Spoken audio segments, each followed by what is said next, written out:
అబ్బాయి ఎలా ఉన్నాడు? చూడ్డానికి బాగానే ఉన్నాడు. Thanks for your opinion.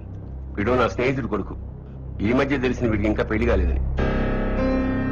Daddy 2 ఏళ్ల నుంచి పెళ్లి గురించి మాట్లాడుతుంటే ఏదో కారణం చెప్పి అవాయిడ్ చేస్తున్నావు. ఈ మ్యాచ్ ఫిక్స్ చేసేసాను. నా ఒపీనియన్ అక్కర్లేదా? నీ కాళ్ళ మీద నువ్వు నిలబడేంత వరకు నో కమిట్మెంట్స్, అంతే కదా? Same old opinion. Yes, just 1 or 2 months లో జాబ్ లో సెటిల్ అవుతాను. ఆ తర్వాత daddy 3 months, only 3 months time ఇస్తున్నాను. 91st డే ఆ అబ్బాయితో నీ పెళ్లి.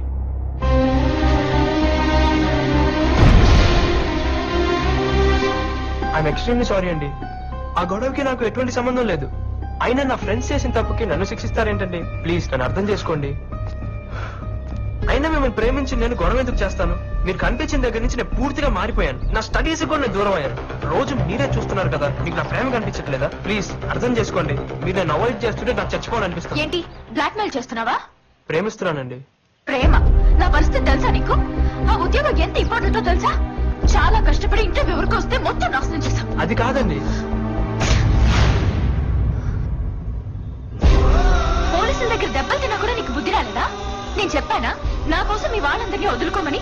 మీ పాటికి మీరు ప్రేమించేసుకుని ఏదేదో ఊహించుకుని కలలు కంటూ ఉంటారు. అసలు ఏంట్రా మీరు? మేము ఒక్కసారిగా కాదనేసరికి తట్టుకోలేక ఆత్మహత్య చేసుకుంటారు, లేదా కసితో చంపేస్తారు. నాకు నువ్వంటే అసహ్యం. మీరు అలా అనకండి. మీరు లేకపోతే నేను బతకలేను. నిన్ను ప్రేమించడం ఇంపాసిబుల్. చావాలనుంటే చచ్చిపో, చావాలనుంటే చచ్చిపో, చావాలనుంటే చచ్చిపో, చావాలనుంటే చచ్చిపో.